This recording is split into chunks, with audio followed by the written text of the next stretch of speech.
E o filho de Lula, Luiz Cláudio, foi vítima de um assalto na noite desta terça-feira em São Paulo. Ele estava no trânsito quando foi abordado por 4 menores de idade. 2 deles bateram com uma arma de brinquedo no vidro do carro e levaram o celular de Luiz Cláudio e de uma mulher que estava com ele. Os autores do crime foram detidos logo depois do assalto. Na tarde desta quarta-feira, o deputado federal Eduardo Bolsonaro utilizou suas redes sociais para ironizar a notícia. O parlamentar questionou se era expropriação ou 100 anos de perdão. Vale lembrar que o próprio Lula já minimizou os roubos e furtos de celular. Eu não posso ver mais jovem de 14, 15 anos assaltando e sendo violentado, assassinado pela polícia, às vezes inocente, ou às vezes porque roubou um celular.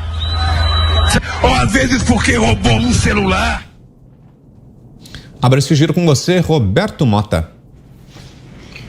Bom, o que aconteceu não foi um assalto.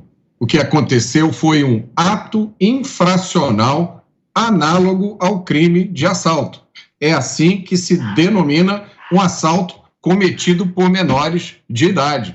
Esses menores, que eu não posso, segundo a lei brasileira, chamar de criminosos, embora eles tenham cometido um crime, esses menores, eles não são presos, eles são apreendidos. Eles não recebem do juiz uma sentença. O máximo que pode acontecer é eles serem internados para o cumprimento de medidas socioeducativas. Olha que nome lindo, medidas socioeducativas. Como é que funciona isso? Eles vão para a frente de um juiz e aí o juiz pode recomendar que eles fiquem internados num estabelecimento, no máximo até 3 anos, não importa o crime que eles tenham cometido. Nesse caso, foi um assalto, poderia ter sido um homicídio, morte de várias pessoas, estupro, tanto faz. Eles geralmente são internados por 6 meses, 1 ano, e aí, passado esse período, um outro juiz reavalia para ver se eles devem ou não continuar internados. Essa reavaliação é feita desconsiderando o crime cometido e os antecedentes desses criminosos. É o que diz a lei brasileira. Isso leva a uma situação absurda na qual hoje menores de idade são a mão de obra preferida do narcotráfico. Para dar um exemplo e encerrar esse assunto, essa conjunção absurda do Estatuto da Criança e do Adolescente com a lei do Sistema Nacional Socioeducativo cria uma situação na qual o prazo médio de internação de um menor que mata alguém no Rio de Janeiro é de 8 meses. Isso significa o seguinte: o menor que mata uma pessoa no Carnaval, no Natal, já está livre, vai passar o Natal em casa. Você, Cris? Tem muita coisa para reformar na justiça e na área penal, né, no Brasil.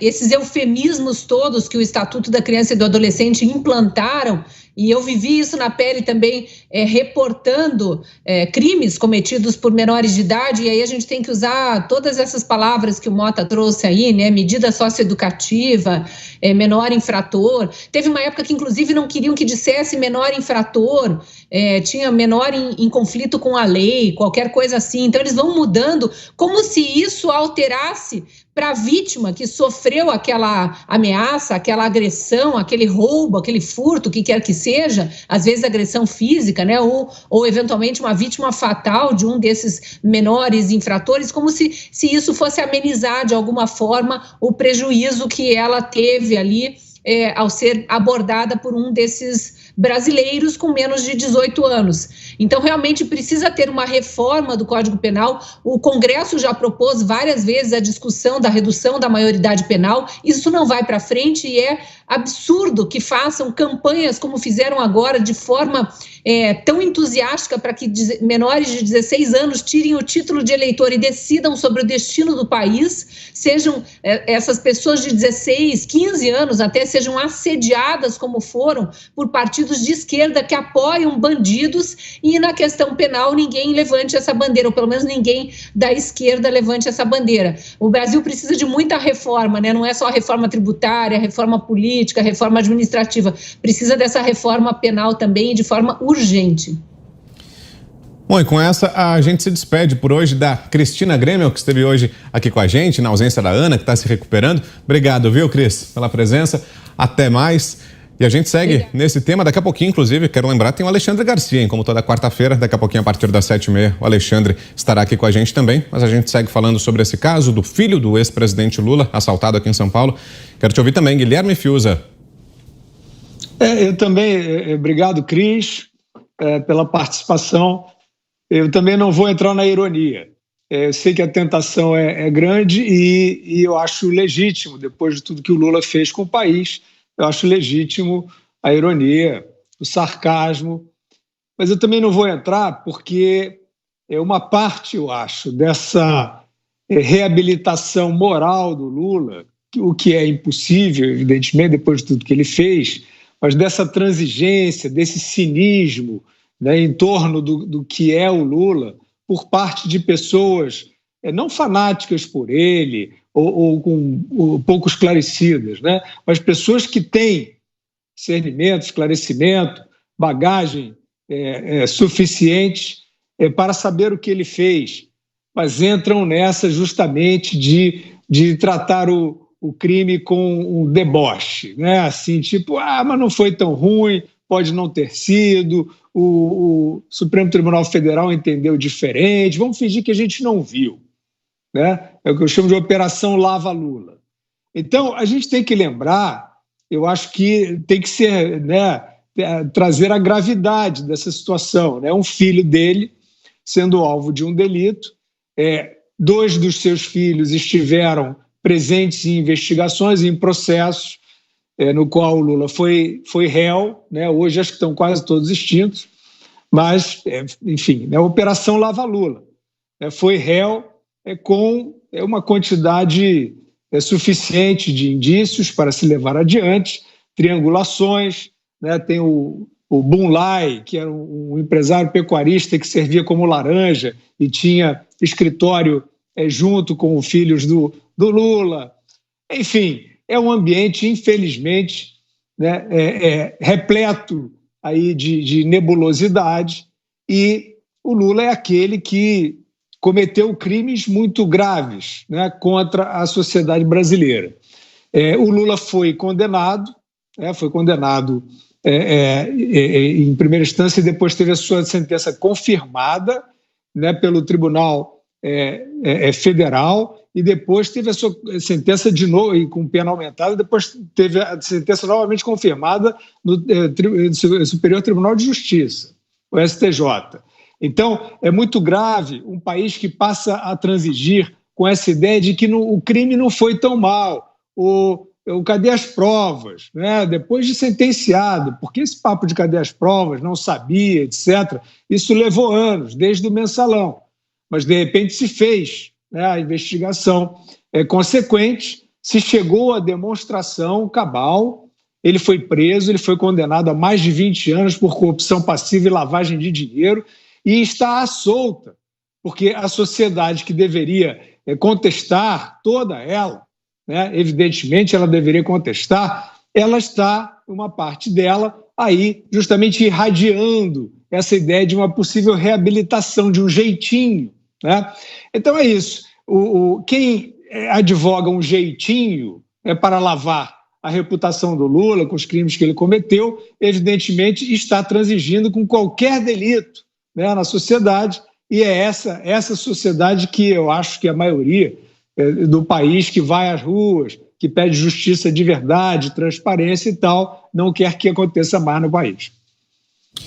Você, Zé, temos 3 minutos. O ECA, o Estatuto da Criança e do Adolescente, tem pontos positivos, é uma lei boa e tem, evidentemente, pontos ali que devem ser modificados, inclusive essa história de pena máxima de 3 anos. O ponto que eu considero positivo, por exemplo, é isso que o Roberto fala, que o menor em conflito com a lei, ou seja, o criminoso, ele é imediatamente levado ao juiz e o juiz pode imediatamente decretar a sentença. Quem dera que a justiça brasileira fosse assim. Quando chega o crime e o criminoso, há ali uma confissão e o juiz já determina a sentença. Isso seria maravilhoso, economizaria muito dinheiro público, né? Por vários e vários processos que seriam encerrados ali com a sentença final do juiz.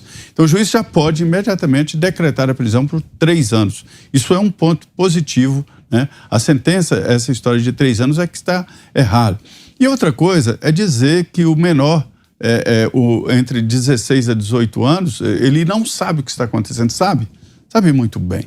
A sociedade hoje dá muita informação e sabe muito bem. O grande debate é até quando e a partir de quando. Eu diria que tem que ver que tipo de crime e que tipo de criminoso. Ou seja, que tipo de menor. É isso que tem que ser avaliado e é muito difícil de traduzir isso em legislação. Nós estamos falando aí de bandos que usam menores. Já houve no Congresso Nacional aprovando uma lei que aumenta penas para os bandidos que usam menores ou que estão com a participação de menores. Isso já foi um avanço tremendo. Quer dizer, hoje o bandido sabe, se colocar um menor na sua quadrilha ou na sua ação, ele terá as penas aumentadas por uso do menor, inclusive um crime acessório. Então, é o debate legal, é o ECA que está em debate, acho que ele deve ser atualizado. Toda lei deve passar por uma atualização e o Congresso é muito devagar nesse princípio de atualização de lei, né? Mas nesse caso aí, eu também evito essa ideia de ironizar e tal, e mostrar o seguinte, que ninguém está acima da lei e todos estamos aí sujeitos a esse tipo de crime que se normalizou. De novo, é preciso atualizar as leis para evitar os crimes repetitivos, os crimes que são repetidos. Esses menores, esse tipo de gente, me dizem policiais, que são presos todos os dias. Eles cansam, me dizem aqui policiais, prendemos a mesma pessoa 8 vezes. Não é possível continuar, ou menor ou maior. Não dá para um policial prender uma pessoa 8 vezes. Na primeira, prendeu, tá olhando ali as circunstâncias e tal, responde ao crime em liberdade. Na segunda, não, né?